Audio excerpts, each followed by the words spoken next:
We're talking about how we don't put seasoning on our food. I created a potluck for my school so successful it was on the news. I'm talking to you. Battle Rap's Uncle Ruckus. You're Battle Rap's Uncle Ruckus with opposite views. It's ironic you said that white dudes used to crawl on all fours. And now I'm dog walking you.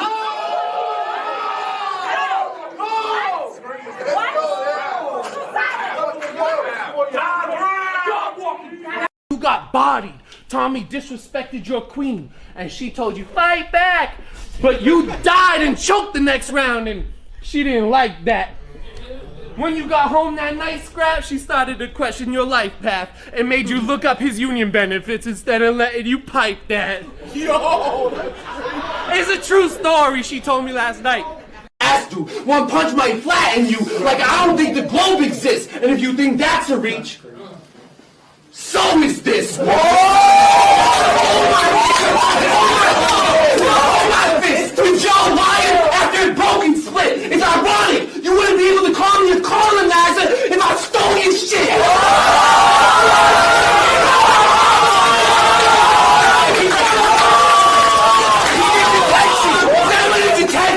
If I stole you.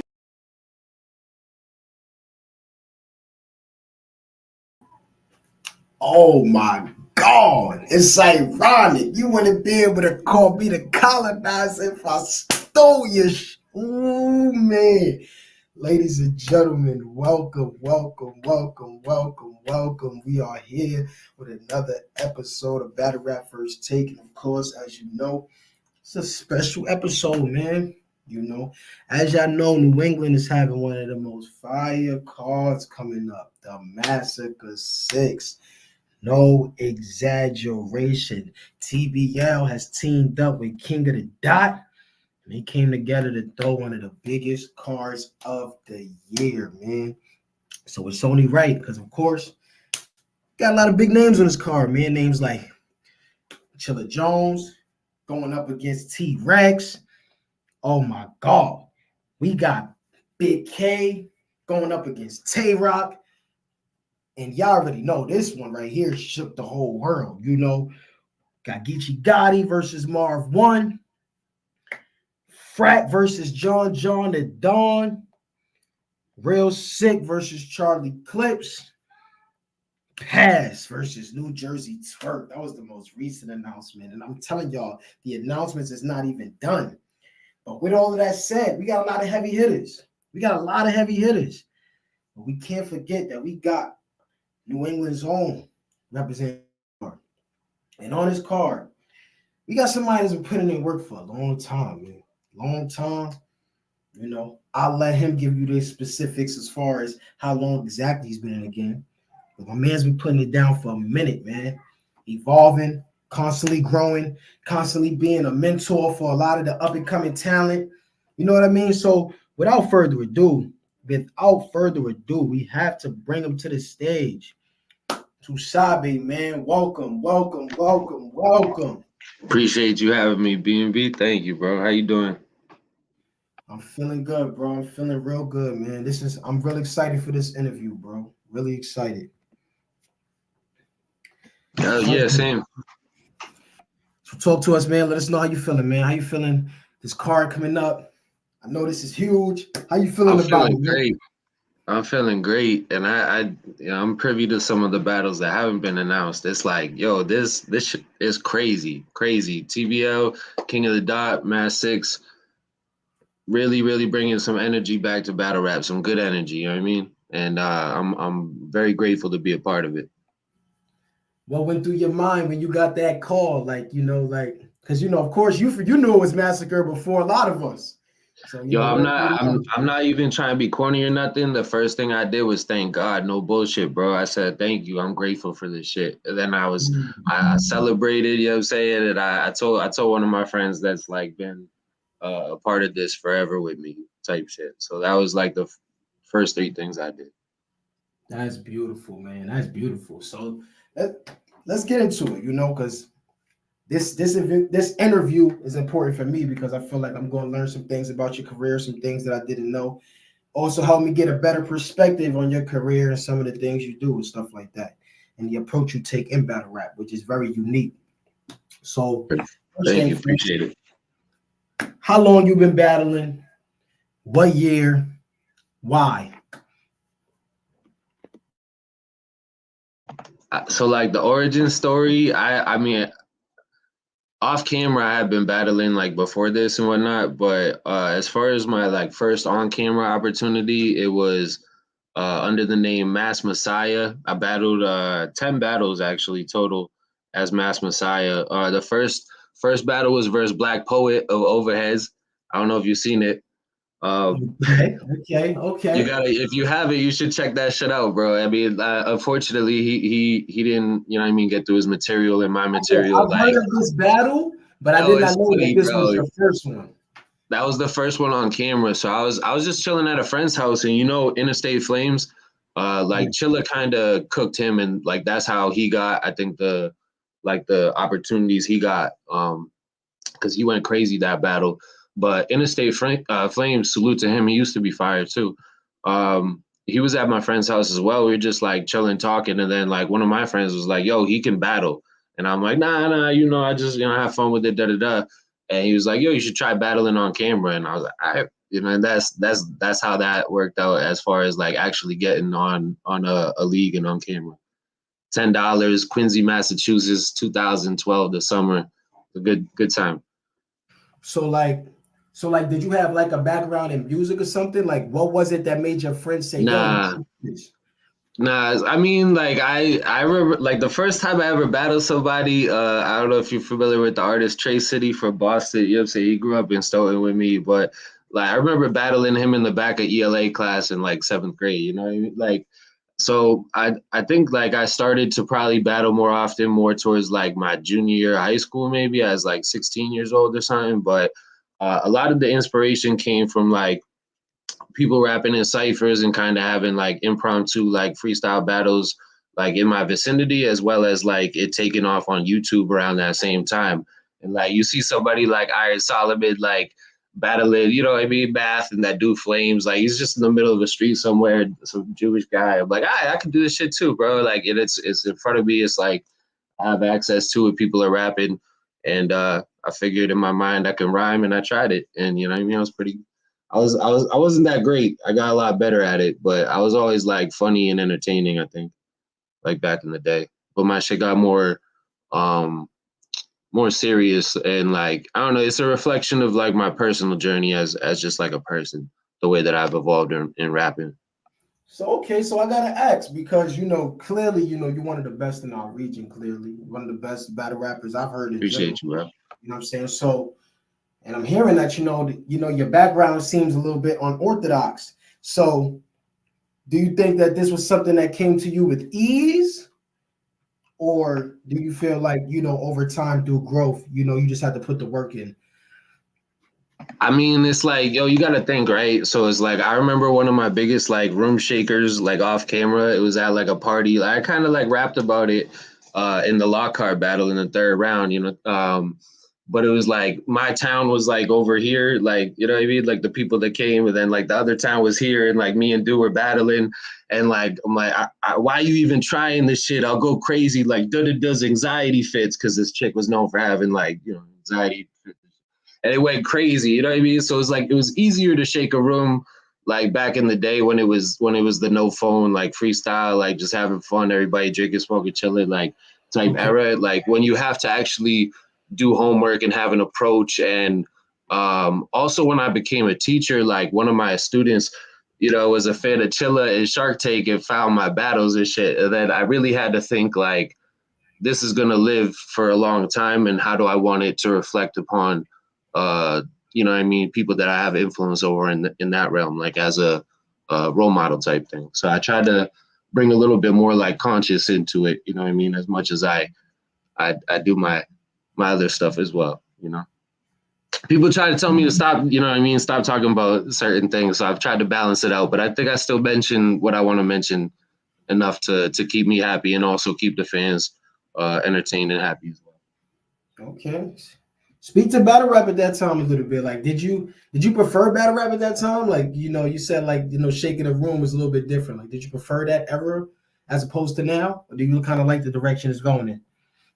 I mean, it's two different worlds. You know what I mean? It's like, I don't know. It's difficult to compare because although it has similarities, it's a very different. Like nobody in that room in that example particularly like was really a battle rapper. There were people that rapped and stuff. You know what I'm saying? But nobody was like known as like being that guy that will battle you and win. You know what I mean? I was known for that. He was known for that. So it was kind of like a word of mouth type thing. You know, there was no social media like to create that. It was just like people that heard each other rap, like we would flamed each other and rap, and then it was like, yo, we got to battle at this. You know what I mean? Like, so it was a different era. You know, before what it is now, and it's not better or worse. It's just different. You know, and it's still battle rap, and I don't think battle rap can die. It just keeps evolving, and it's a beautiful thing. Okay. What was that moment, early in your career where, you had that battle, and this could be your first battle, but what was that moment where you was like, okay, I could do this? You know what I'm saying? Like, this is where I belong. Like, as far as on camera? Definitely, yeah, on camera. I think when I want to reflect, like, when like URL like used to have their website, you know what I'm saying? It was like URL TV, and they used to allow you to vote on the battles. Do you remember that? Yep, I remember that. All right, so like myself and Big Cannon, when we battled, we had a 1-round battle, and like, yo, I would approach that so differently today. It's crazy. I still like some of my material, but some of it I'm like, yo, come on. But anyway, I battled Big Cannon, and it was like a very close, like 40-60, 50-50 type thing, you know what I mean, for like a very long time. And I thought I was really proud of that. But at that point, I battled on Shark Tank. I had battled on Homegrown, but I wasn't like active on social media. I wasn't very supportive at the events. Like I would battle, I'd go outside and smoke and chill with my friends, like while other people battled. I'd leave when my battle was done. You know what I'm saying? Like I wasn't really trying to network or do what you're supposed to do and what you should do when you're battling. So I don't think that I got probably the opportunities that I could have at that moment based off of that battle, because I didn't put myself in the right situation. You know what I'm saying? Like I could blame the league I was dealing with, but at the end of the day, it was on me to network and to make the opportunities for myself. And I did not do that. Battled like a couple years or a year later versus Trey Mega in Florida when like both of our opponents didn't show up. Like Trey Mega was battling somebody. He's from Philly. I think what league did he used to own? Trap House, I believe, or something like that in Philly. My apologies, Trey Mega, if I'm getting that incorrectly. But his opponent didn't show up. Mine didn't show up, and that was like the first time that I ever did a battle like that. And I was like, damn, man, I just like came out here for the weekend. I remember I left work early that day on a Friday. I'm like, I can't be doing this, and I took a few years off till I got like a phone call from a friend saying like, yo, like I've been watching your old battles. Like you can't retire, bro. You gotta like take this serious. You gotta get on Facebook. I didn't have a Facebook at that time. You know what I mean? He's like, you gotta get on Facebook. Like that's where it's at right now. You know what I mean? Like I don't know. So I tried to come back and give it my 100% and see what would happen with that and be more receptive of people. Like a good friend of mine, shout out Rodney, bro, like in 2013 or 14, he was like, you need to perform. Like you're just rapping, you need to perform. And I'm like, it's called battle rap. It's not called battle performance. And it's like, look what happened now that I put more performance in my rounds. You know what I mean? What if I listened to him 10 years ago? You know what I mean? That was my friend looking out for me, but I was stubborn. So sometimes you're just not ready for the opportunities that are available to you. And I'm grateful that I think I'm ready for the upcoming opportunities that I've worked for. So I love that. Thank you.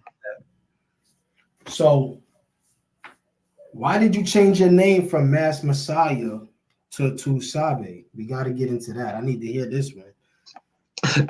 So like a friend of mine came up with the Mass Messiah name. I couldn't even tell you why he came up with it. Like I don't know. He was just joking or something one day, and it just like that's what I went with, because I had the battle locked in with Black Poet, and I had no name, and I was like, you know what I mean? I'm like, yo, I don't even know. I didn't want to use my name because I knew that I was probably gonna get into teaching and stuff, and I like wasn't really comfortable at that point with those worlds meshing. You know what I mean? Because I would have used like a playoff of either like my actual name, but my friend came up with Mass Messiah. I ran with that, and then like I don't know, when I was retired, I'm like, yo, like what is Mass Messiah saying? You know what I'm saying? Like my justification for it was like, oh, the masses are the messiahs, like we're all our own saviors. But at the end of the day, rocking that name seemed egotistical to me, type shit. And then also that's when I was starting to learn Spanish. And like I always said, like, towards the end of sentences, like, you know what I'm saying, to clarify what I'm saying, if the people understand whatnot. And I ended up just saying like tu sabe at the end of sentences when I was saying Spanish and shit. And then my friends like would, you know what I mean, they would chirp on that, and it just became like a thing. Okay. And I like it because I really be telling people about themselves in just a different way. So I'm just telling you what you know. Okay. So let's speak to your career. Like, let's speak to your career up to the point of Real Deal. You know what I mean? Okay. What was going on at that time? You know what I'm saying? Who were you as a battler? You know, were you still finding yourself? You know what I'm saying? Did you feel like you were comfortable? Was you comfortable where your career was at that point? You know, let's speak to that time, leading up to that battle. So Real Deal was my fourth battle after coming back from retirement. The first one, like Dorico, was like, it was whatever. The Scoop Mosby battle shook some shit up because I took like a very different approach, and like people didn't know I had rapped before as Mass Messiah. Like I did no promos at the bottom of the flyer. I didn't say anything. You know what I'm saying? Like I came out and did that. So I think it kind of shook some shit. For Jesse, I didn't really want to battle Jesse, so I don't know if you've seen that, but I had my friend put a pillow in his shirt and wear a Trump mask, and I battled him instead. For most of it. And then like Zitro was doing something where he wanted to do basically homegrown versus top tiers. It was him versus A Ward. Who else battled? Jake Hills battled Quest. Storm, who was representing homegrown, battled Marv. I feel like I'm missing something. Spitboxer battled Zim.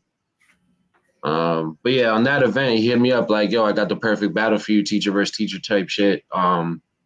Do I think that it was the right battle to take at that moment? Maybe, maybe not. Because I don't think I figured out my formula yet. Like if you listen to that battle, I wouldn't take that approach again, you know what I mean? In a bunch of different ways. So I think that, yeah, I kind of wish that happened at a later time. Same thing with what I said about the Big Cannon battle. I don't think that I approached that a way that I would capitalize on like right now. So, but once again, out of like the, 15 battles or so I've had as Tusabe, that was like the fourth one, So I was still getting the feet wet and figuring out the formula at that point. But okay.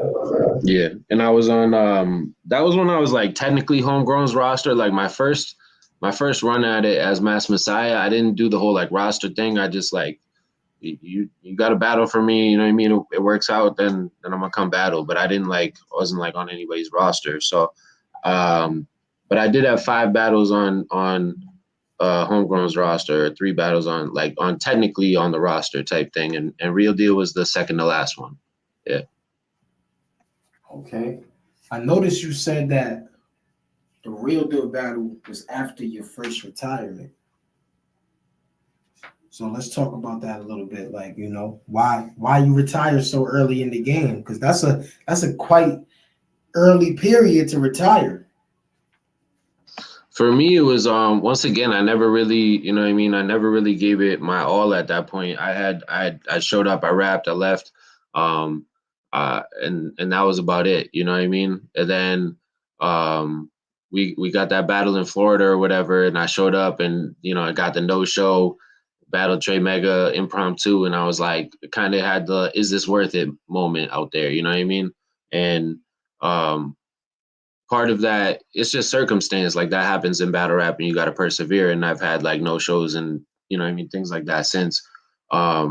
But I think that I just wasn't in it in the right mindset, as I've said before. And I think that to really to thrive in battle rap, you have to have the right mindset for it. And I don't think I had the right mindset for it at that moment, you know.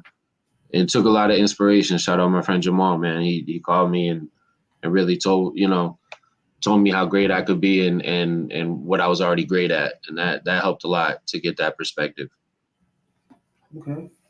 Let's talk about an experience in your career that was humbling for you, whether it was losing a battle or a situation. My first judge loss. Shout out to Lord Birdie. Lord Birdie used to be a beast back in the day. In New England. My first judge loss was to Lord Birdie, and that was humbling because I had never like. Actually, we had a little $20 bet once that I lost, but that was the first like on camera like judge loss for money type thing, and that was definitely humbling. Like it's different to lose in front of your friends. You're $20, you know what I mean? Somebody gonna spot you money if that's your last 20, like for the rest of the night. You be good. But on camera losing money, I think that was my second out of state battle. I had like two cars of people with me, like supporting me, and to take that L, it was definitely humbling for sure. Okay. What was the best moment in your career you feel so far? I don't think that's happened yet, but I wanna say, it has to be if we're talking like realistically, it has to be that clip that you showed versus Alien in the Tay Rock battle taking off, because I can't even tell you how different things have been since that. And it's weird because like Twitter or X or whatever you call it is probably the social media that I utilize the least, that I have to get more active on, because that's where battle rap seems to be taking off. But Yeah. I've had a lot of different opportunities presented to me based off of that clip going off. So I think like, and I wasn't gonna do this, you know what I mean? I didn't want to like, I'm not paying money to battle Tay Rock. Like I told you, I think the day before the event, when we were talking, like, yo, this is just for me to get exposure and show what I can do. And I think like mission accomplished there, you know what I'm saying? And it got me out of my like, yo, even battling Dre 2 weeks later and being so personal and shit. I'm like, yo, this doesn't feel it doesn't feel as great, bro, as it did just to say some random ass bars to Alien, right? You know what I mean? Like there was less like, I like Dre. Dre's a cool dude, you know what I mean? Like, so I don't know. I feel like it challenged me to move outside my comfort zone, and it also just resonated better with my spirit in general. So I would say that was the highlight so far.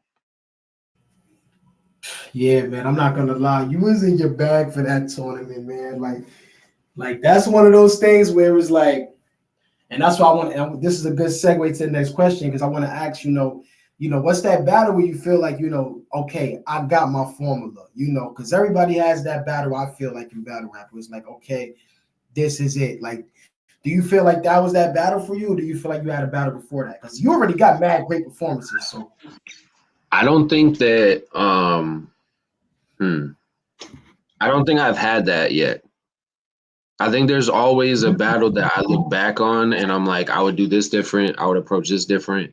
And I think until I have a battle where I look back and I'm like, yo, that's what it needed to be. Like, you know what I mean? I think that we're all like consistent, or we should be all consistently tweaking our formulas, you know what I'm saying? So I don't think I've gotten there yet. But I've definitely got a better equation on the board right now, you know. I'm not gonna lie. I like that answer. That sounds like improvement from what I hear. That sounds like someone constantly seeking improvement, man. So that's a damn good answer, man. That sounds like you working on trying to be super dangerous. You know what I'm saying? That's a problem. Trying to be. I can't lie, man. Like, do you feel like you should have won that tournament? Because I'm not gonna lie. It's between either you and D White for me. So I wasn't in the building like when Wise like started stumbling. I kind of went outside at that point. So I wasn't in the building, so I can't feel the energy of that battle. But I think that my top three, just like me being in there, would be me, D White, and Scripture. Scripture impressed me as well. I think his Yeah. performance isn't as talked about, but um, I don't know. It's a difficult thing to say because like we were the first battle. Like, I was outside getting some air, and like somebody came outside like, "Yo, you're battling Alien first." And I thought it was a joke. I mean, like we then 5 hours later the event ends. You know, it's difficult to carry that momentum and that energy. But I mean, just to be talked about, like as somebody who's known as an angler, that's very like direct with my opponents. It was like being discussed in the top, you know, whatever it was, of 20 people from all over the country. That was definitely something I was proud of in itself. You know what I'm saying? So I'm not mad that Yogi got that opportunity. I'm kind of I wish I would if it wasn't me, I wish it was D White. You know what I'm saying? But I think he might have had a better battle with Tay Rock. Yogi he was cool, but I think that just the energy matches better with D White. But it was still a solid battle. Okay. Do you feel like there's been any changes to how you approach battle rap since you've like, you know, officially put your name on the TBL roster and things like that? Um, it's difficult to say because I've only had four battles on TBL. I've XL. Actually, I don't know. Was I at TBL when I battled XL? I'm not sure. I don't think TBL roster yet. Soldier, Dre, and Alien. You know what I mean? But I don't know. I don't think that I changed how I rap or anything like that based on being on TBL. I think it's more or less like getting feedback from like fans, from you know what I mean, managements, from friends, considering what works for me to implement and like you know what I mean, trying to use that for the next battle. Okay. I'm about to give AP a little like a little Shout out to AP, man. because you know he's your manager now, and Yeah. you know he always speaks on him working with his artists. So do you feel like since working with him, like it's been very helpful? You know what I'm saying? Absolutely, yeah. I got great feedback from AP. You know what I mean? Like before that he was managing me, he spent a year on his show telling everybody he's my favorite battle rapper and doing a lot of like, you know, positive work for me, for like promotion without me ever asking him to do that. You know what I'm saying? And I knew how much he believed in me already, and I knew that you know he had some insight and experience with management, and I think that I've definitely gotten some good feedback, and I think that we're as we continue to work together, like we starting to work better together. You know what I'm saying? Like starting to figure out more commonalities and perspective in the mission. You feel me? So I think that it's just going to keep getting better from here. So salute to AP for real. Okay. Well, we spoke on your battle with Alien, and of course, for me, the bar of that whole tournament was the colonizer bar. So, with that said, we all know what the colonizer bar was based about. So, first thing first, I gotta ask: do you regret that situation? Do you feel like that situation shouldn't have happened? If you could go back, would you have handled it differently? Hold on, real quick, because I didn't do this when you mentioned TBL. I just want to shout out TBL, you know what I'm saying? I want to shout out TBL University as the teachers branch, you know what I'm saying? Shout out Dean, and salute to Kenny and everything that he's been doing for not just TBL but New England and just battle rap in general. So salute. As far as like the call it yo, I had that written. I had that written already, you know what I'm saying? And like the only thing that I did different when I like performed it, like based off of the incident, was I was like, ass dude, you know what I'm saying? Like Okay. And I didn't improvise that. Like I didn't practice that at all. It just like I was feeling the energy of the room and stuff like that. But um as far as like that, and I think I've already spoke on it, you know what I mean? And yeah, you know, check out Usabe versus Money Train and Nino Strong. You know what I mean? That's all I gotta say. Definitely. We're not gonna spend too much time on this topic. Tusabi's gonna choose the answer he chooses, but we're gonna ask this because we got to. You feel me? You know, Hey, you gotta do your job, bro. I respect it. actuals. Chongi, aka the Big Bouncer Man, you know what I'm saying? He made a post insinuating that Wu 5 had the Ushma Ming on you. You feel me? After this event, and you were scared and copping pleas and things of that nature. Tusabi, is this a factual statement?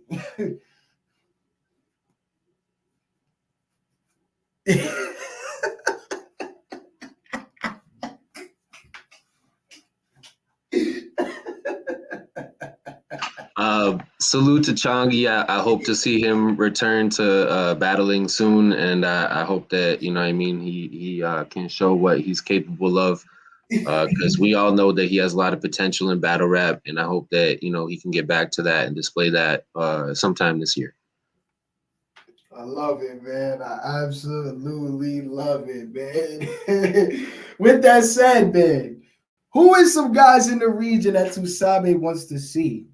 Or are you looking past the people in the region? What's going on? I don't think, like, I could never look past the region. I definitely want to expand and start traveling. Like that was always the goal. Like I remember like when I battled Zetro the Great, it was Homegrown's first event. We were main event. It was my first time out of state.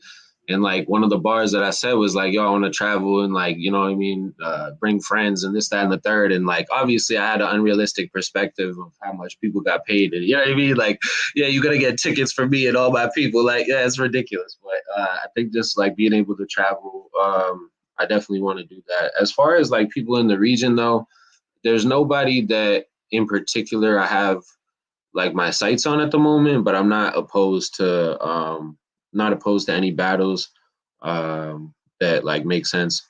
But I don't think like, whereas like in the last couple of years I've had like put out like lists of like people that I wanted to battle.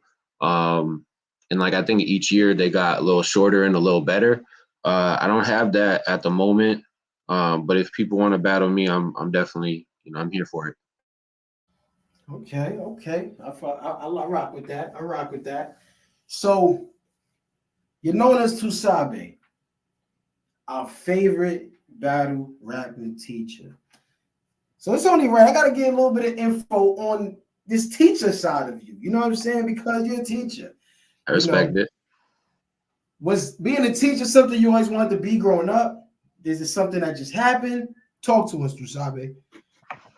No, man. Realistically, wow. No, I never wanted to be a teacher. I was like sitting there at some point. I think it was like the spring of my freshman year of college.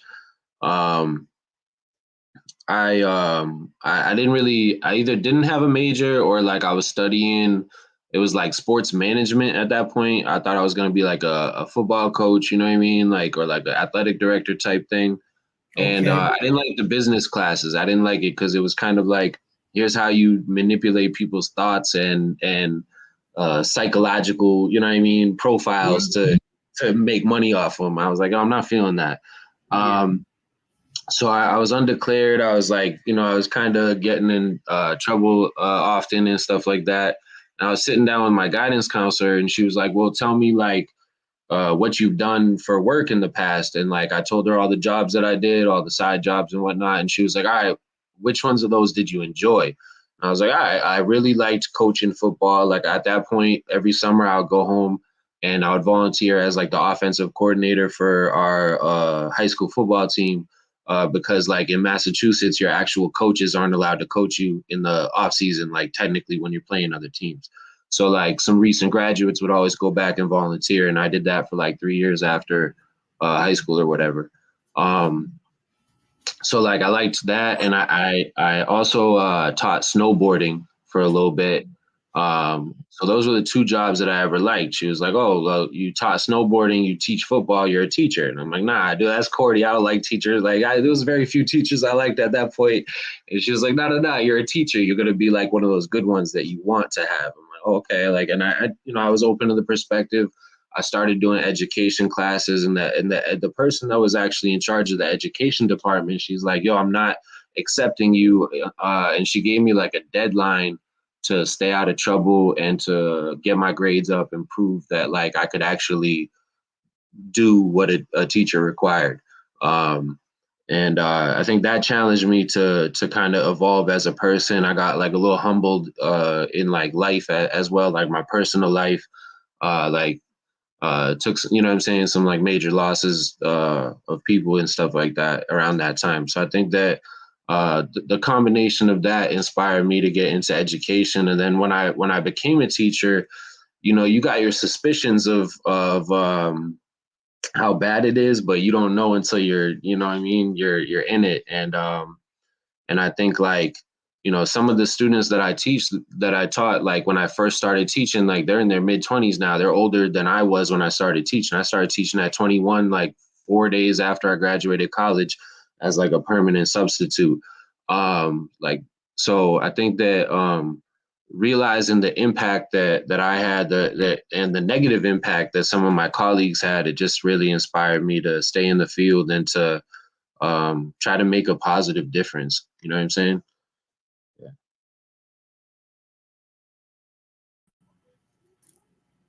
Damn, that's deep. Damn, that is deep. That should hit me different a little bit, man. Cause like it's like, you know, you did that's not where you was, you know, intending to go. You know what I'm saying? But like in the process, you feel me, like you just gain that love for it. You know what I'm saying? Like that's dope.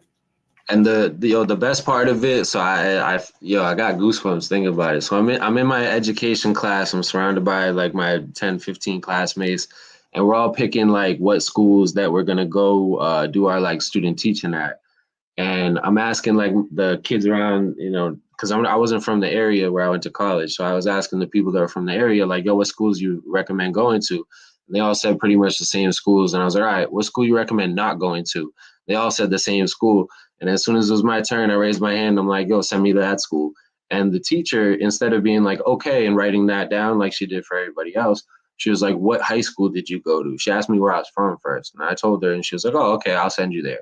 Like, what? You know what I mean? Like, so I'm like, you have like, you have that bad of a perception of this community. Like, all right, let me see what it's really about. And I don't know. I feel like education in general, there's a lot of teachers that shouldn't be in the position that they're in and stuff like that. And I want to show a lot of gratitude and respect to the ones that I've come across and that I still work with that are in it for the right reasons and making a positive influence on the next generation, because we need that, especially now, man. We're lost in this world. It's crazy. So the more positive influence we can have and role models across professions, you know what I mean? Especially teachers that spend so much time with the next generation. Like, salute to everybody that's in it for the right reasons and doing the right thing. I agree, man. I agree, man. Do you feel like, you know, the field that you work in, you know, has it's helped you as a battler, you know? Yeah, yeah. I think that like it helped me grow as a human. Cause like one thing that and it happens to all of us, man, but I hate being hypocritical because I hate when people are hypocritical. And you know, once in a while you slip up and you do something that you tell other people not to do or that you're not a fan of. And I think that teaching has really made me not everybody does this, but it made me hold a mirror to myself. Like, yo, am I living what I'm telling these kids? Am I actually practicing what I preach, and it helped me hold myself more accountable as a person. So I think that, you know, the better that you have control over your personal self and your endeavors and like whatnot, I think the better that you display that in the ring in battle rap, because you're more comfortable, more, you know what I mean, like you're in a better spot personally. So I think you're in a better spot artistically as well. I could be wrong, but I think that's my experience with it. No, that's real stuff, man. That's real stuff. Like I mean, for me, that's one of the things that gravitated me to your pen. You know what I'm saying? We all a fan of punches. We all a fan, like that's like going into the NBA. Everybody gotta have a jump shot, everybody gotta have a dribble, you know what I'm saying? But it's how you dribble that sets you apart, you know what I'm saying? So for me, it was your substance, because I'm big on that. When I rap, people put me in a box like I'm just street bars, but I actually like to talk about a lot of stuff that's going on in the world and the realities that we face as humans. You know what I'm Mm-hmm. saying? So I definitely love that you incorporate that in your bars, but you do it from a aspect where we can learn something. You know what I'm saying? Like, I didn't see you diss somebody using like an ancient Kemet bar, and I'm over here like, but I still kind of learned about something in ancient Kemet through the bar. You know what I'm saying? So like, Yeah, it's dope, man, that you take I that angle. appreciate it. And you be dropping gems too, bro. And I think like I always tried to take that approach. Like once I got the knowledge, I wanted to share it type of thing. And I think now I mixed the candy with the medicine and figured out how to um, have it be receptive in like a format that people want to hear. That's still kind of relevant to the opponent as well. You know what I mean? Yeah. Did you feel that took you some time? Did you ever have a battle where you're Oh like, yeah. I don't feel like they're listening to none of this shit? Like, you ever had a battle like that? Absolutely, yeah. I was in New York. It was actually I got a grind time drop in like 2013 or 14, which was cool. Battle dude named Magician, and I think it was the night I was who battled that night. Did QP battle or did QP just host it? I don't know. Either way, QP Real Deal were on the card. There was a couple more dope battles, but it was kind of like a weak crowd. And I had always heard like New York was like gonna heckle you and boo and all this shit. You know what I'm saying? Like that. I'd seen the footages and I felt like my content once again it should have been what I wanted to say, what the fans need to hear, a balance. But it was just what I wanted to say. So I think it was partially me and partially that crowd was asleep. But yeah, that was another humbling moment, was going out to New York and not getting the reaction I thought I would on some bars for sure. Okay, okay. Aside from TBL, aside from we just talked about AP earlier. Were there any guys that like helped you develop along your journey throughout the years? Yeah, I mean, I think like as much as homegrown. I don't know. You could go down the homegrown rabbit hole, man. But I gotta. Zetro call. He kept calling me. Hey, I gotta play it. I gotta play it. I gotta play it. So I think he really like. I had how many battles I had on Shark Tank? Like the original Shark Tank. 1, 2, 3. I had 3 battles on the original Shark Tank.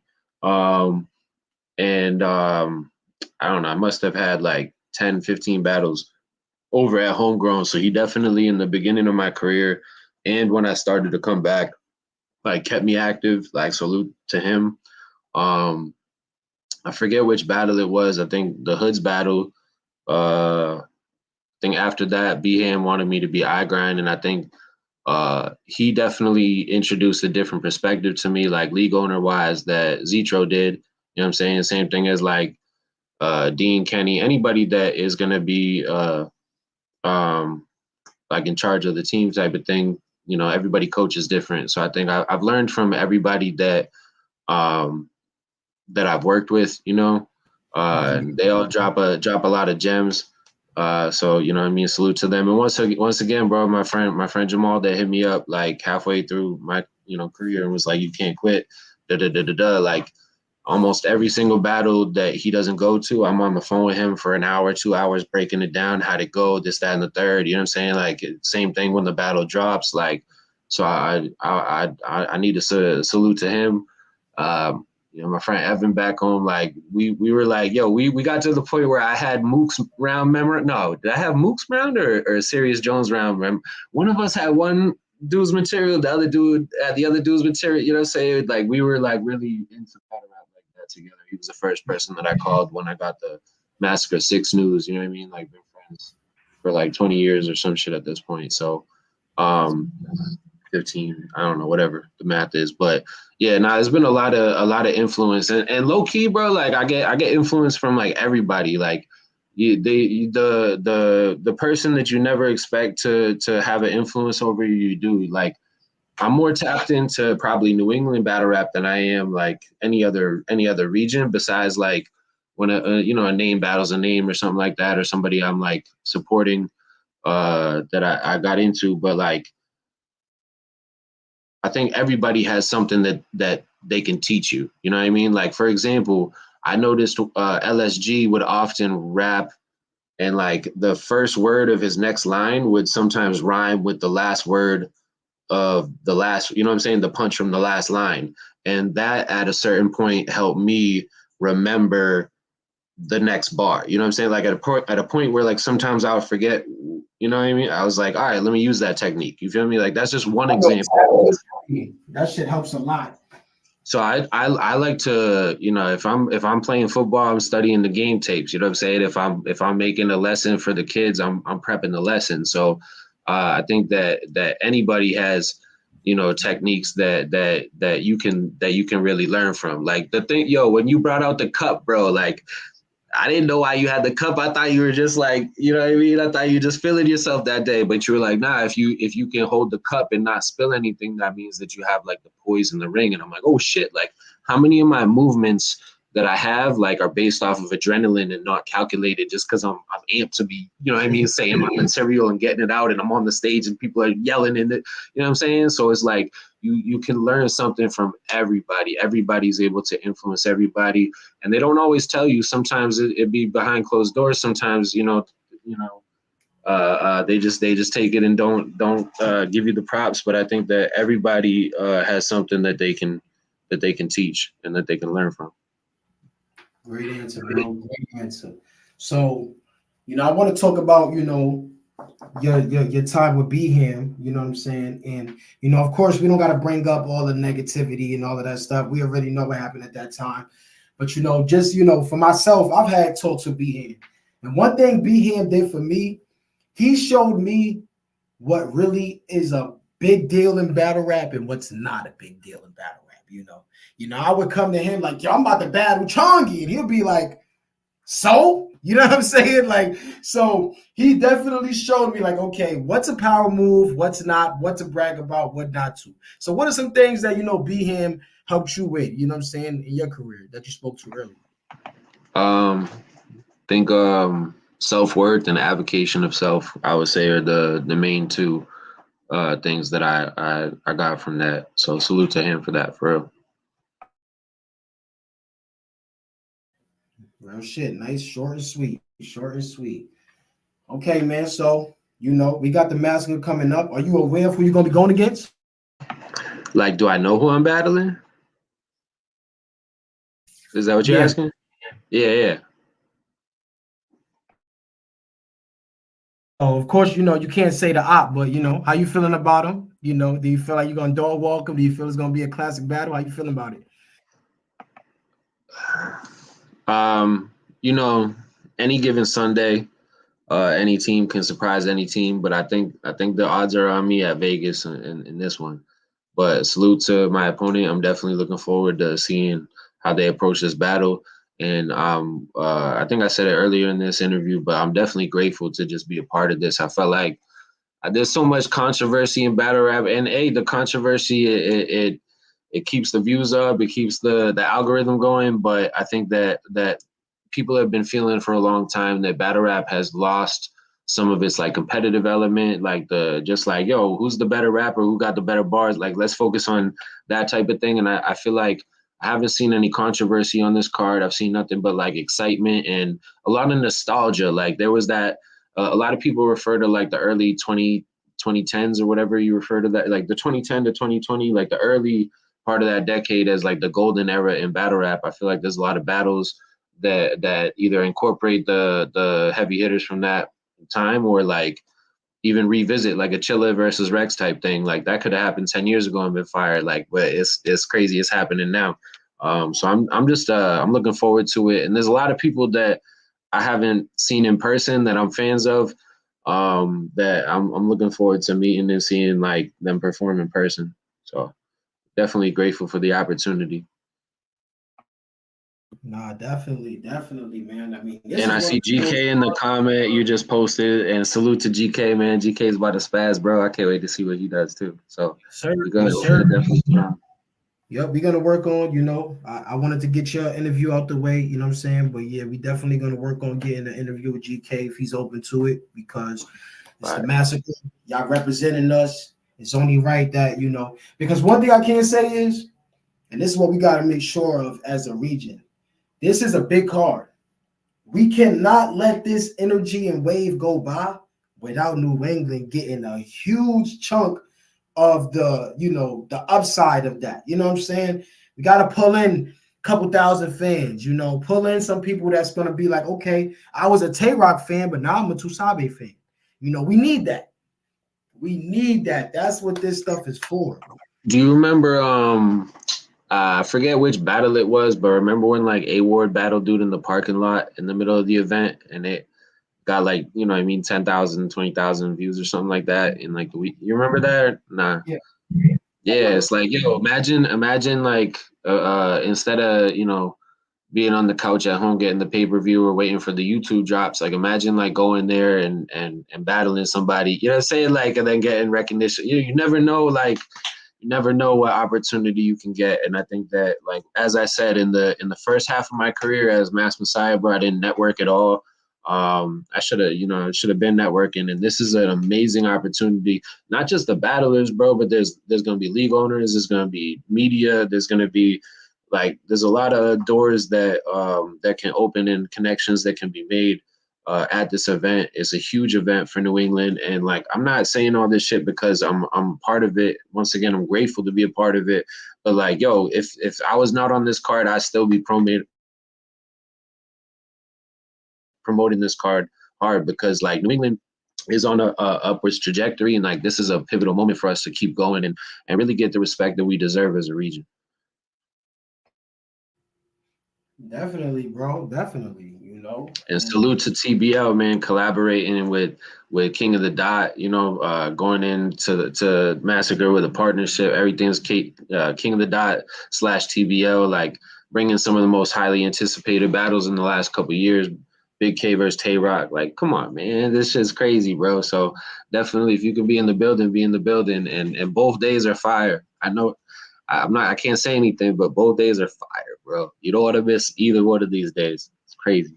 definitely, man. And to Sabi, man, one thing I've heard, I've been in the game for about 3 years. Since I've came in the game, one thing that's been consistent is that you're a favorite. A lot of people, I've heard probably more than 10 people who say that, Tusabe is my favorite battle rapper. Tusabe is my favorite battle rapper. So I have to ask, I appreciate that a lot.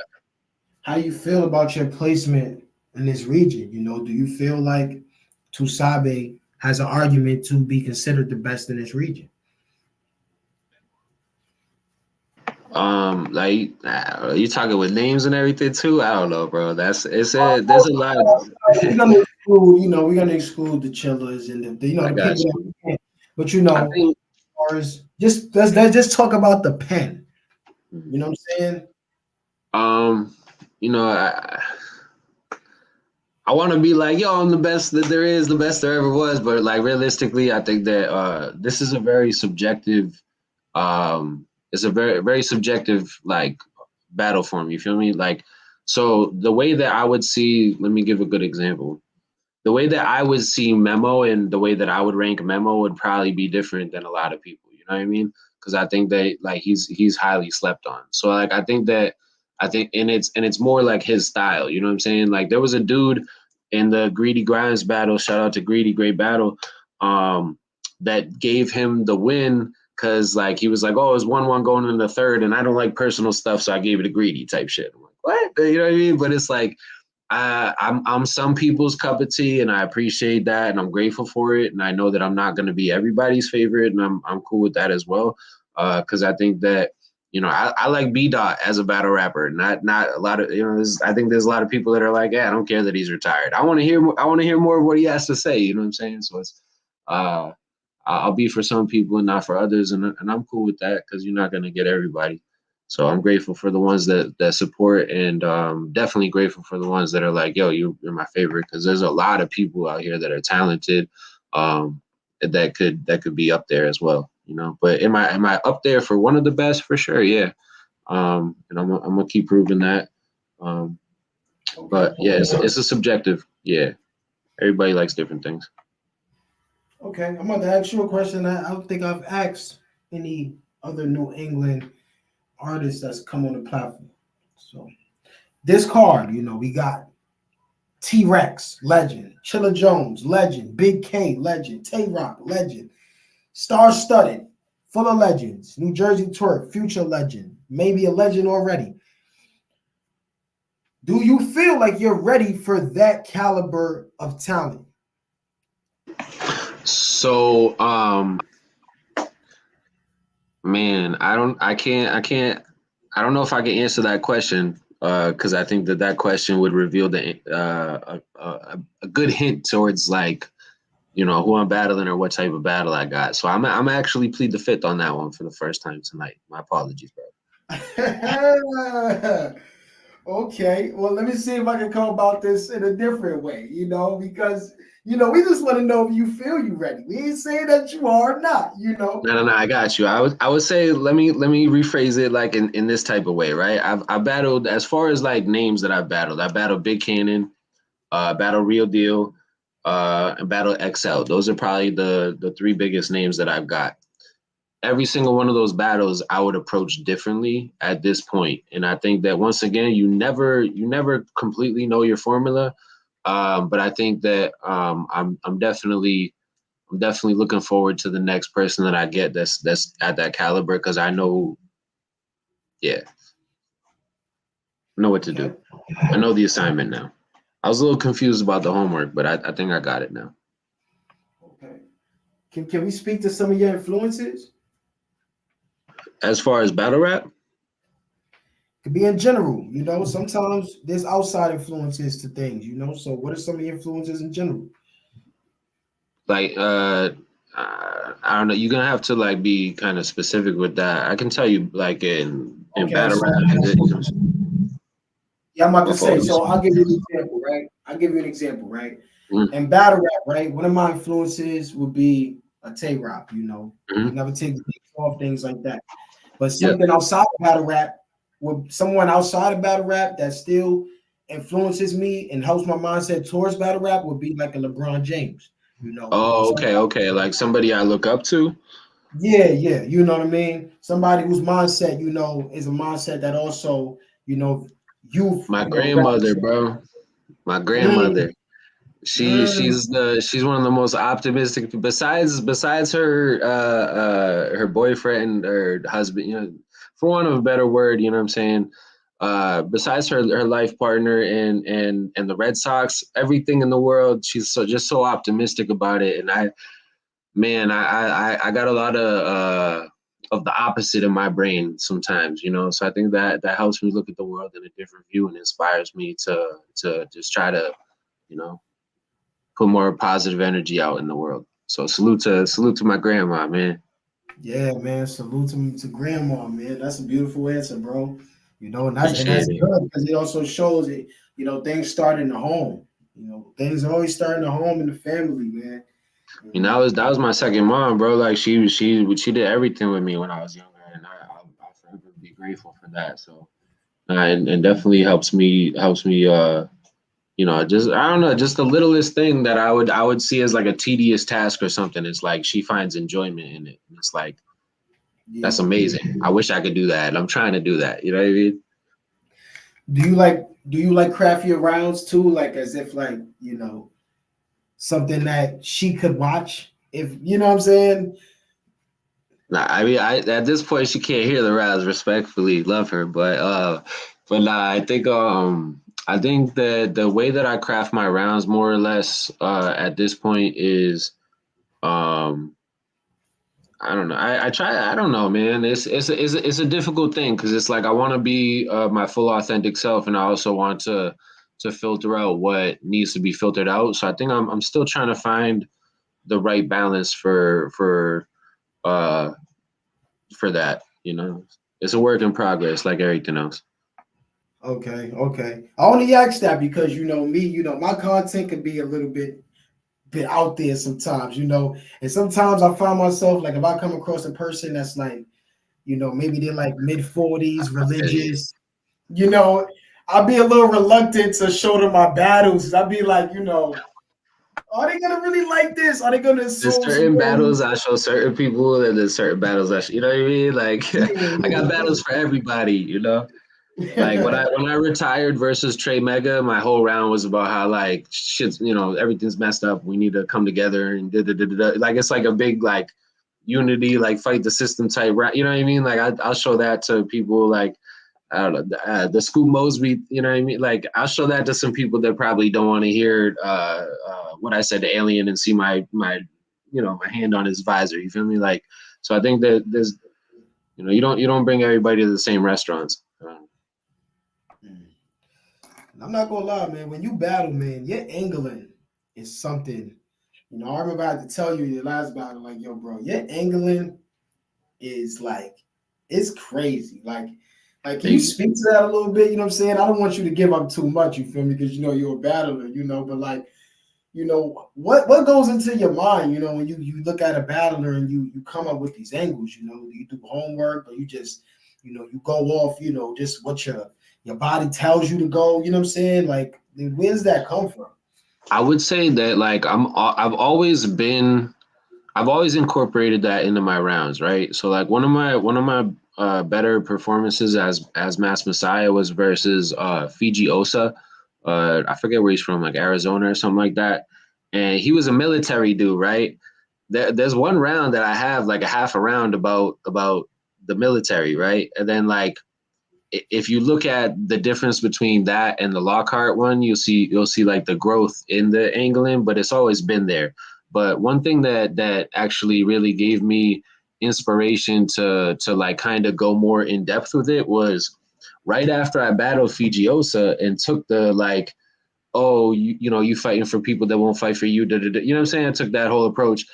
B Dot, the next battle, he battled B Dot, and B Dot did it so much better than I did it, bro. He like, yo, he attacked that angle like in every which way that you could think, and it was like an overkill type thing. And I'm like, oh, I could do that. You know what I mean? Like, so I felt like seeing what he did with the same angle that I took, and seeing that it could be elevated, kind of inspired me um to do that. But I actually didn't see that battle like until you know a few years ago type thing. So I was like, when I look back at it, I'm like, damn, that was my angle, but he just did it so much better, and I was like, I can do that better, you know. So I think that was a lot of the inspiration right there to try to take like whole rounds or whatnot and like really attack like one concept, like what I did with like Greedy or Lockhart, you know what I mean? That should be crazy, bro. Gotcha. Like, how does it feel when you just talking to somebody like just looking at them, talking to their soul? I'd be like, damn, like you feel it me? The depends, emotions right? there, the feelings there, all that's there. Like it'd be like, oh man, It depends, right? So Jesus. like it depends on the situation, right? So like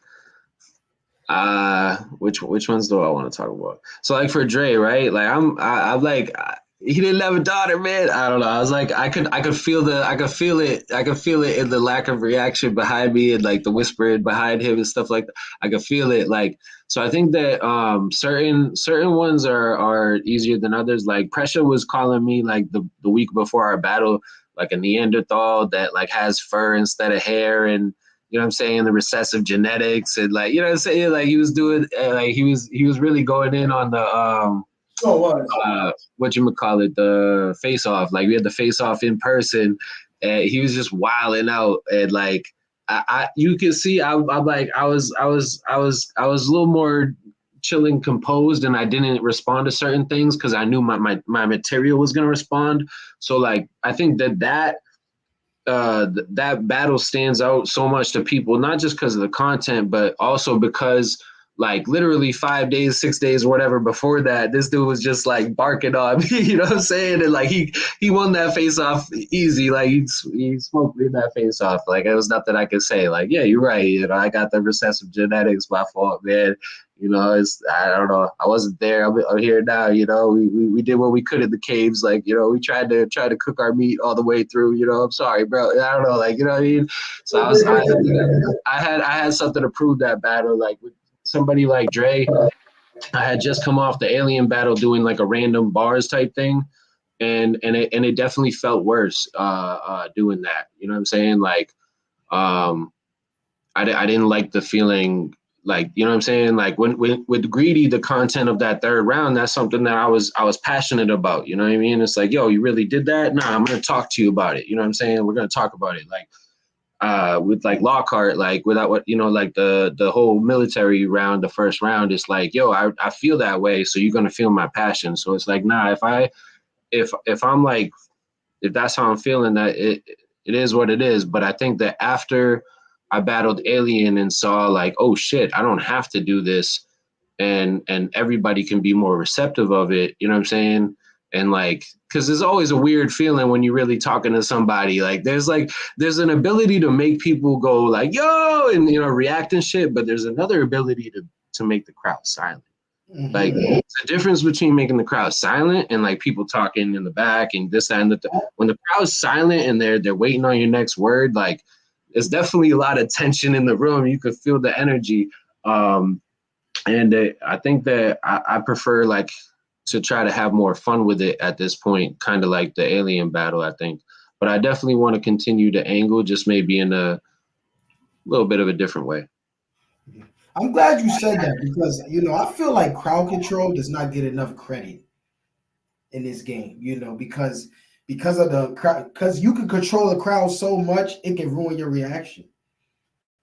And sometimes it can look like as if you're not doing, but really you in so much control of this room that like people don't even understand. It's like you're literally controlling. Like when I say shut up, you shut up. When you know what I'm saying? Like it's so different. Yeah. Like I think it was Rich Greedy. Somebody reacted to one of the bars, and then somebody else was like, "He don't need that." Like nah, they wanted to hear the next shit. It's like okay, like yeah, it's a definitely difference between the crowd being silent and the crowd being quiet. If that makes sense. Yeah, and that greedy battle, that's a stinger, man. Every time you mention that battle, get a little stinger because I felt like that was a highway robbery. You know what I'm saying? I clear a win. A lot of us in the region felt the same way. I feel you. I appreciate it, but once again, it's Brutal. subjective. Yeah, I was iron grinding at that point, and I still rock with Hoodie, bro. Salute to Hoodie for winning that 4K, man. You deserve that. Um, Do you so feel I'm happy with the Hoodie, bro. Shout out to Hoodie. I'm happy for him, for real. that's a fact? Definitely shout out to Hoodie. Do you feel like you learned anything from that battle though? Absolutely, yeah, absolutely. I think that like Greedy is a very uh he could say something that like for me respectfully I would scrap it, and the way that he says it and the way that he animates it makes it hit in the room. You know what I'm saying? And there's such a difference between the room and the camera. And I think he did a really strategic, like he played to the room, he played to trying to get that W in the room. And once again, like that third round, that judge, is, regardless of how well it was put together and delivered, was like, I don't like when people do that. So it definitely taught me a lot as far as like the on camera versus the in person like judgment, as well as like how you navigate the stage, and also that like the personal rounds, as much as like people are gonna remember it for years to come, like we talking about it a few years later, but at the same time, some people they're not gonna hear it, and that's okay. I respect that. Okay, so I want the people, to do some Tusabe homework tonight. You know what I'm saying? We need some Tusabe history lessons. So I need 3 battles. I need Tusabe's favorite battle. I need Tusabe's toughest opponent, and I need somebody that Tusabe bodied. All right, one at a time. You said my favorite battle. Yep, favorite battle.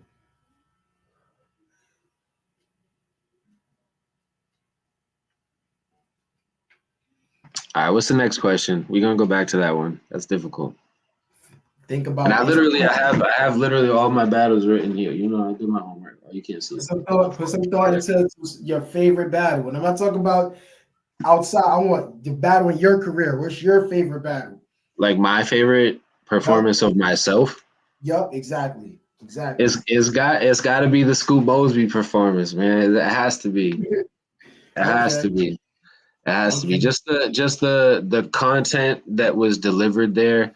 I could never do it again because unless like say it was like one of those situations where nah, I don't think I could ever do unless like yeah, somebody didn't show up and I just needed to like say a random round or something like that. But I could never really probably deliver that content again, and have it received the way that it was received. And like that's a lot of what I want to be talking about, you know. So I think that was one of my favorites, and it was outside. Like I like that because it reminded me of like battling off camera. It's just in the back of like a field, and there was a circle of people, and you stand in the middle of the circle. It was like the off camera days. So I think that brought me back a little bit.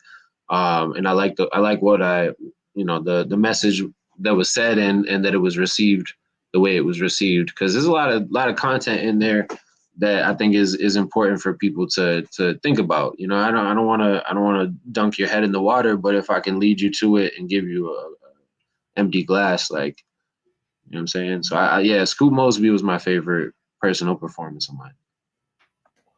Okay. Who you think was your toughest opponent this far?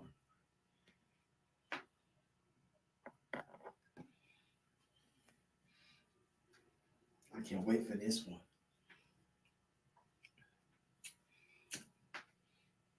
See, I already know people. SABE versus Scoop Mosby. Make sure y'all go tune into that battle. You know what I'm saying? This is a difficult one. Mm-hmm. It's You a got difficult one. candidate. That's I kind of want to say Black Poet, because it was the first time that I ever sat down and wrote something, like my first battle ever. Like, you know what I'm saying? I was usually like, I would have some bars like here and there that I would have like ready. But most of like what I was doing at that point was just freestyling, either like ciphers, like, you know what I mean? We all smoking and stuff, or like parties or at school, or, you know what I mean? Like the park, whatever. Like, that's most of what was going on. So I think when I actually had to sit down and construct a round and not know anything about dude, and you know what I mean, like not really know, that was probably when I look at that blank page, bro. I don't know how long I stared at the blank document before I wrote like the first bars, and they were terrible. If you go watch the battle. So I think, yeah, the first one was the most difficult one. And then after that, you get a little more comfortable with the actually being it written. okay. So we got two Sabe. And we got Mass Messiah versus Black Poet. Am I correct? Yeah. Okay. And for the third battle, who we need a body? Who's somebody that you got a body here? It was ugly. Mm. Who you gave one of them dirty 30s, man? I don't know if I have like a straight up 30. Ooh, that means we got stiff competition. That and a lot of one round battles. I'm like looking at this, and well, I mean, unfortunately, Black Poet didn't say any, like he didn't get through any of his rounds. You feel me? So that's an automatic 30. And I had like, yo, that was back in the day. You feel me? I had like 25 people or something there. I wish I wish I knew how to profit off of bringing people. But yeah, I had a lot of people in the building, and he had like one person with him. He didn't get through his rounds. That was a bad body. But I think that if you were to talk about like somebody that actually fought back, unfortunately, a lot of people would associate that with pressure. And I think that that's twofold. I think number one, a lot of Precious material goes overhead, and like people there's certain bars, right, that are direct, but people perceive it as indirect because maybe they don't understand how it applies to me, you know what I'm saying? But when I watch that battle, I wouldn't call it like a 3-0 body type, you know what I mean? But I think that's where most people would go with that one. Yeah. Shout out to my guy Pressure though, man. He's a beast. I can't wait to see he needs to come back ASAP.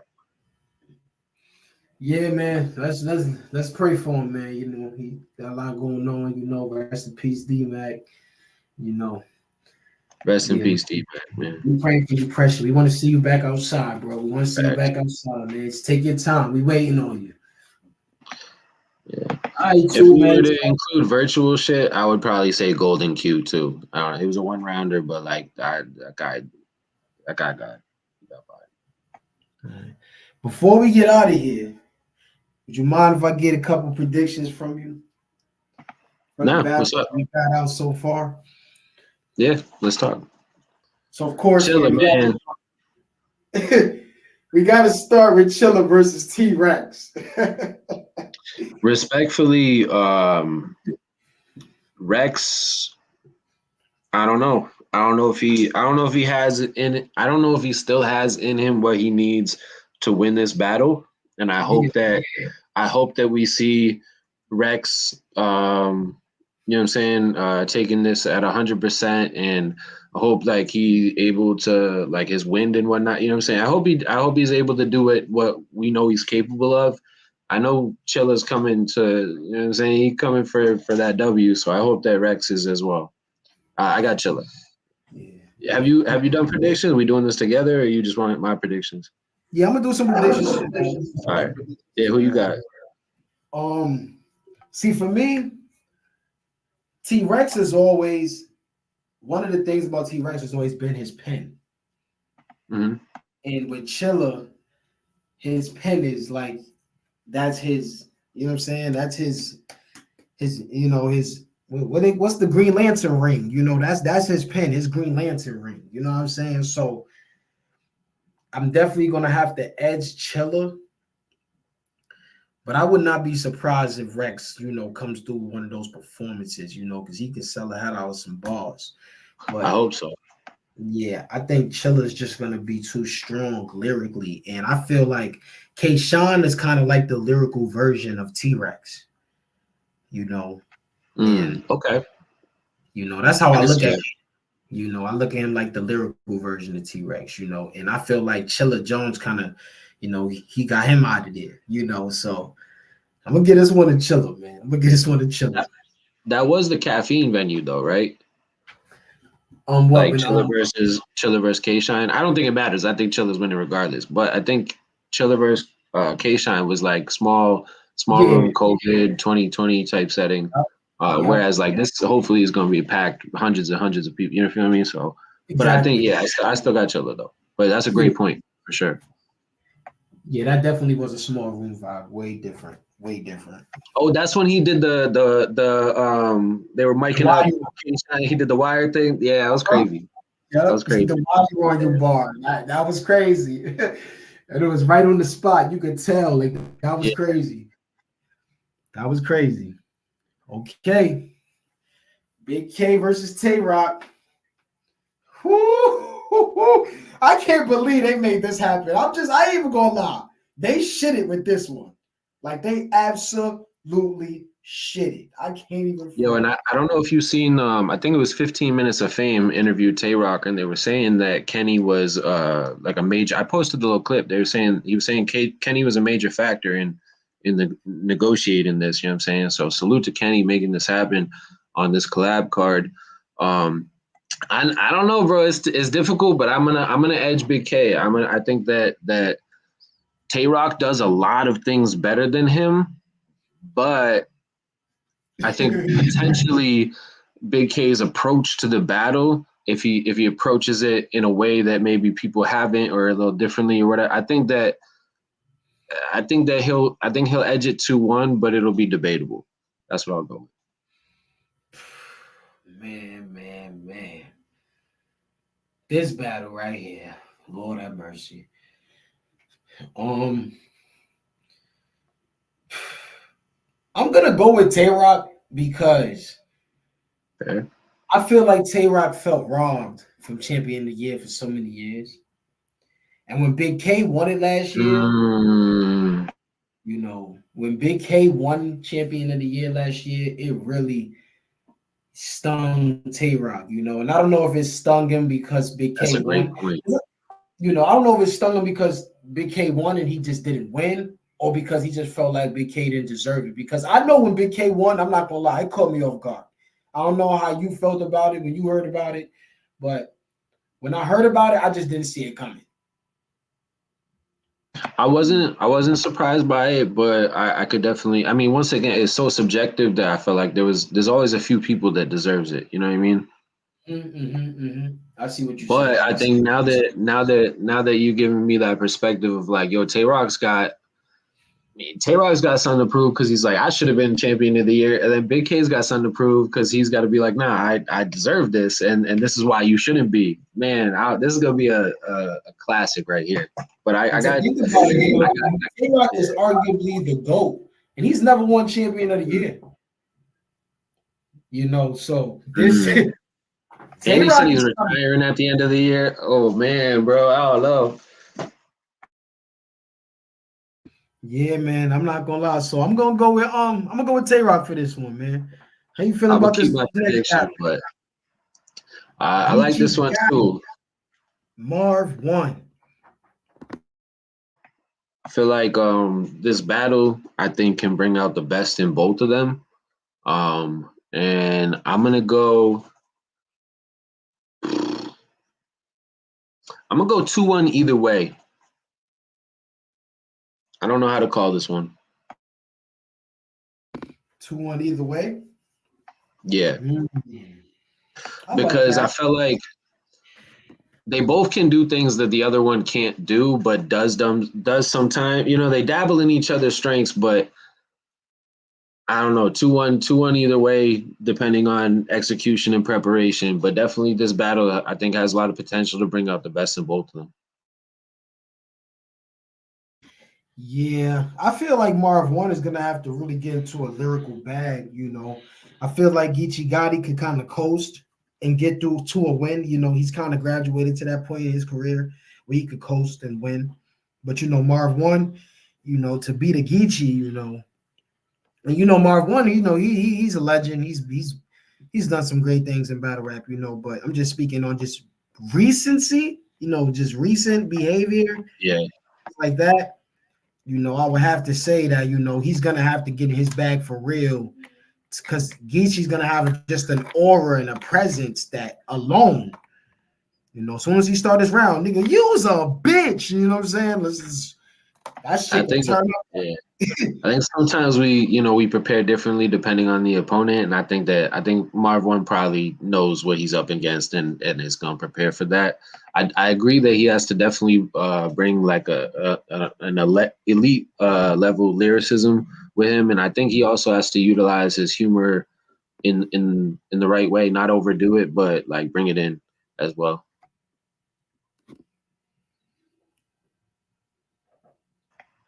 But yeah, Geechee's probably the favorite on paper. Yeah, yeah, definitely.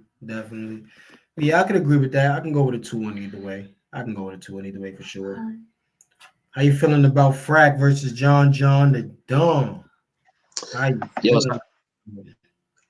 I actually I like this a lot because I feel like they both can angle, like they're both good anglers. And I didn't know that there was actually history like behind this.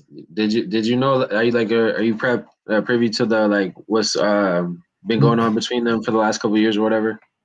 Yeah, I seen a little bit on Twitter, but yeah, I'm just like you. I didn't realize how deep it was. Yeah, so I think that they're gonna have an interesting conversation. I did see John. What did he fill in for Averb versus Sirius Jones on like a card like this weekend or something on like 3 days prep? And I know that he's booked on the Yeah, but what's it called? Averb just went live today, backing out the battle. Oh, was it today? Yeah, so then John accepted that today. That's Now I'm crazy. saying, Averb went live today. So if John must Uh, have, must have. wow, that happened today. Yo, summer vacation, the days kind of blend sometimes, you know what I'm saying? But I think that I think yeah, I have high expectations for this battle, and I think that given that there is a little bit of history to it, that it's gonna be a good one. I got yo, Frack is hard to beat, man. I got Frack winning 2-1. Yeah, Frack's difficult to beat, bro. What he did to what was it, Danny Myers? I think that he takes very like unique approaches, and I think yeah, he's a tough dude to beat. I'm gonna go with Frack on this one. Yeah, I think I'm gonna go with Frank too. I mean, if John comes the way he just battled Calico, oh my god! I actually haven't I seen mean, that. I gotta the watch way that he one. battled Calico was absolutely fire. That was next level, John. But I think Frack is coming with a lot of energy. You know what I'm saying? And I think Frack is just gonna have the building behind him. You know what I'm saying? I think Frack is gonna be super fire, super fire. Nah, it's gonna be a good one. I got Frack though for sure.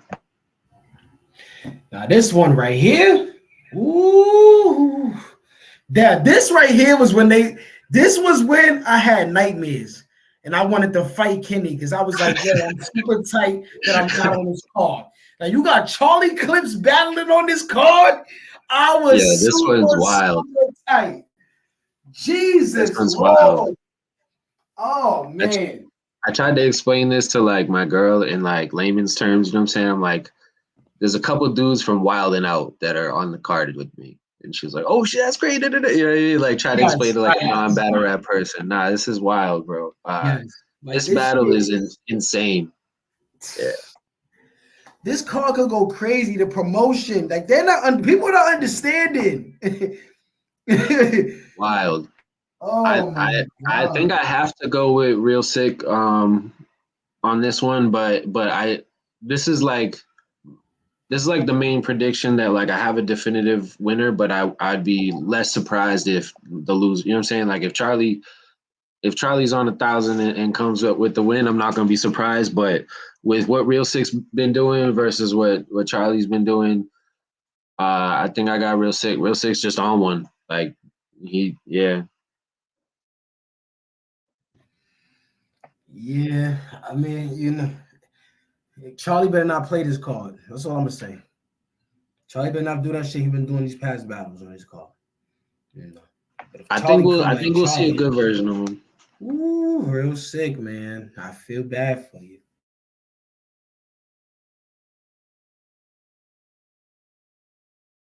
Who you got winning? I'm going with Charlie, man. I can't go against Charlie. Fair. I can't, man. Fair. The presence Fair. is retarded. No, I mean he can win. I feel like he's one of those dudes where like you could put him against any active battle rapper and he could win any day, and he could also do not so great, but he could win. He's somebody that can win versus anybody type of thing, Literally. Yeah, but Last one, man. Pass. this is wild too. It's another one that gave me nightmares. And this is Twerk and Tay Rock's debut. Is there anybody else's debut on King of the Dot? I don't think so. Yeah, I don't think so. But yeah, this is fire. This is crazy. This is crazy. Pass been doing his thing lately. Like this is a good look for him. Very, very, very good look. And Twerk, man, you just better not mess up. That's the point I'm at with Twerk. Don't mess up, because you're just mad fire. Do you think Twerk or Charlie Clips got more like star power when it comes to like, yo, man, just don't mess up and be you know what I mean, be a good version of yourself? Who has more star power when they're on 100? Oh man, see, that's all about timeline, because 5 years ago I would have said Charlie Clips, because Charlie Clips is because of the potential to be the GOAT. But Charlie Clips can arguably be considered the GOAT. He's did a lot, he's beat a lot, and he's transitioned. You know what I'm saying? Now with New Jersey Twerk, he hasn't done enough in the game to be considered the GOAT. So when he messes up, it's kind of like, damn, bro, like you got GOAT potential and you just, you just, you're shitting it all away, I hear you. Charlie Clips already he done cemented his legacy. Like he could mess up 100 more battles, and you can't erase True. all the classic he has. You know what I'm saying? Whereas with Jersey Twerk, he's still building. You know, but I'm think I'm gonna go with past this battle. I think he's just more reliable, and I'm gonna hear some bars from him that's gonna be so crazy because he understands that he's going against Twerk, and you go against Twerk, you can't just assume Twerk is just some street rapper. That dude could put some bars together, some haymakers together for real. Yeah.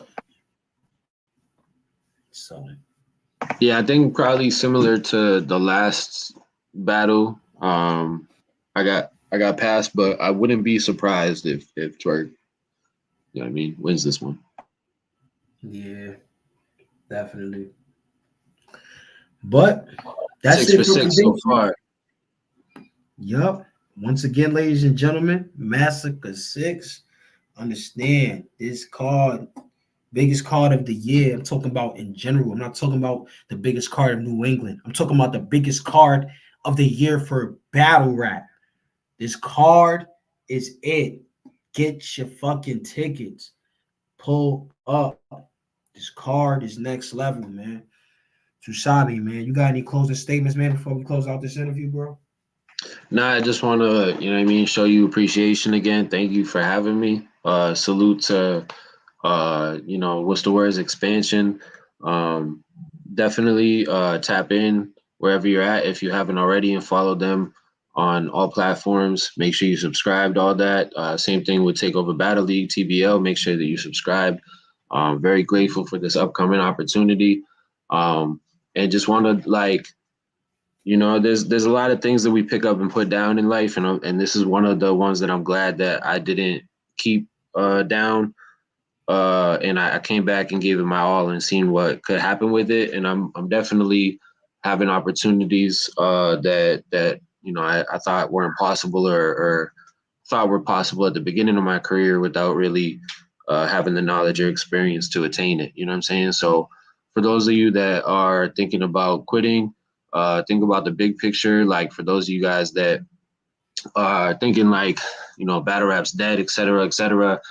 Think about all like you know, we just went over 6 great battles, but there's other cards too that just put out some battles that are fire too. Like everywhere there's positive, there's negative, and it's like, what are you gonna gravitate to? And I think that there's a lot of great things happening in battle rap, and I'm really grateful to be a part of one of them. Can't wait for Massacre 6. Salute TBL, salute King of the Dot, and you know, salute you and what's the word for having me. Thank you, bro. Appreciate you, bro. Appreciate you for pulling up, man. Definitely gonna have some follow-up interviews in the future. You know, this card is crazy. We gotta hear your thoughts on it. You know, the post game. We gotta hear it. So, you know, man. Thanks. Appreciate you, bro. Appreciate you, and keep up the good work, man. You're doing great Already. work. You know that, man. All right, thank you. Time for the kids, bro. Class dismissed.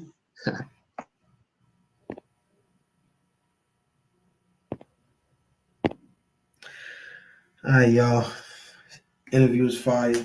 Shout out to SABE. Shout out to everybody that was tuned in for an hour, 32 minutes. You know what I'm saying? Appreciate y'all for being patient with me. Yo, I learned some good things about SABE, man. Got some good perspective on his career. You know, I wasn't aware that he went by a different name before SABE, so that was kind of dope. I'm gonna look up some of those battles. You know what I mean? Going forward, man. Anybody else want to interview? Like I said, we're gonna be reaching out to GK. GK is also gonna be representing New England on the Massacre. As y'all know, it's only right. Try to get an interview with him as well. Bro got a hella storied history in his battle rap stuff. So I think that's gonna be a pretty dope interview, man, because we're gonna be able to take it back. You know, I done heard some stories about, you know, being the cameraman, battling, and I think like, you know, controlling the venue or something like that. It was another thing all in one night where it was like, yo, I think he was security too, you know what I'm saying? So, you know, it's little things like that, you know, I think makes for great stories, great interviews, you know what I'm saying? Get people's backstories, You know, sometimes you hear things from their perspective because, we do a lot of assuming in this game. You know what I'm saying? And sometimes if you get the proper perspective, just get a little more connected with the battle rapper. You know what I'm saying? Once again, the Massacre 6. I'm really not even playing with y'all. Like, y'all think I'm playing when I say this card is crazy. TBL got King of the Dot involved. Bro, y'all not understanding. Y'all not understanding. They brought this to New England. You feel me? This is one of these cards you throw in LA. This is one of these cards you throw in New York City, Miami. You know what I'm saying? Like, this is one of these cards that get those type of destinations, man. You got Chiller Jones versus T-Rex on this card. Do y'all realize we got the Kingpin of New England on one of the biggest cards of the year? That alone, you feel me? Lawrence pulling up. Lawrence is pulling up for sure. For sure. For sure. We got Big K versus Tay-Rock. Come on, bro. The biggest battle, arguably the biggest battle of the year. Arguably the biggest battle of the year. No exaggeration. Don't get me tight. That's a fact. That's a fact. That's a fact. Get your tickets. Get your tickets, man. We got Geechee Gotti versus Marv 1. Oh my God. Get me tight. Get me. John the Dawn versus Frack, bro. Don't get me. Ooh, my blood is boiling. My blood is boiling because we got Real Sick versus Charlie Clips. And to make matters even worse, this is the one that's giving me super nightmares. Super nightmares. We got Paz versus New Jersey Twerk, man. Get your tickets. The biggest card of the year. I'm tight I'm not on this card. I told Kenny I wanted to be on this card, and I'm not on this card. I'm tight. I'm tight. Because you see how fire this card is. You see the energy. You see the different type of entities involved that's going to be. Bro, I'm telling you, this is crazy, man. This is crazy. Shout out to TBL for this card, man. This is one for the ages, yo. This is one for the ages. We're going to show some love to some other cards that's coming soon. You know what I'm saying? And shout out to them. You know, Big K will be battling Coach Corleone. Rosenberg Roy will be battling Arsenal. Swave Sever battling Jag. Ill Will versus Emerson Kennedy. Make sure you go tune into that. We got Easy to Block Captain too. We got the trenches coming. Easy to Block going against Ill Will. Hollow the Dawn versus Ab. A Verb versus Sirius Jones. But of course, bro, just backed out of that. You know, we was just talking about that earlier. John and Dawn's gonna step in for that, of course. So it's gonna be John versus Sirius. We got Riggs versus Tex Sago. You know what I'm saying? We got Zen versus C Breed the lyricist. And then we got the tournament finalists. You know, we got King versus E the Dropout, Skull versus Bo the Great, Dre Majesty versus Baby James. Salute to them. Don't get me tight. Chirac, Mayhem John, man. We got True Fur versus Reed Dollars. Coach Corleone versus Bill Collector. K Venom versus Kaboom. Merlot 100 versus News. Shiesty 4 versus Shane Prezi. Mozzie versus Top Floor Loot. Mega the Savage versus Crush, Tanner versus your boy Peanut, and T-Man Sming versus El Plaga Benz, man. Salute to them, man. And of course, you know we cannot forget about the boxing card. Let's get one round straight, man. Y'all know it. Y'all see what's going on. Shotgun Shook versus Shark City Ag about to throw them things, man. They threw them things, man. Y'all see what's going on, man. Either way, love y'all. The massacre, it ain't over. We're going to close this out with a nice little video for SABE. And rocking with y'all rocking with me. I know the vibe. We're talking about how we don't put seasoning on our food. I created a potluck for my school so successful it was on the news. I'm talking to you. Battle Rap's Uncle Ruckus. You're Battle Rap's Uncle Ruckus with opposite views. It's ironic you said that white dudes used to crawl on all fours. And now I'm dog walking you.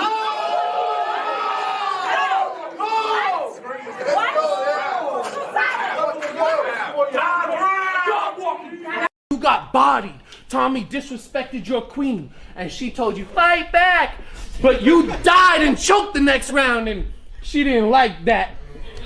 When you got home that night, Scrap, she started to question your life path and made you look up his union benefits instead of letting you pipe that. Yo! It's a true story she told me last night. Asked you, one punch might flatten you, like I don't think the globe exists, and if you think that's a reach, so is this. Whoa!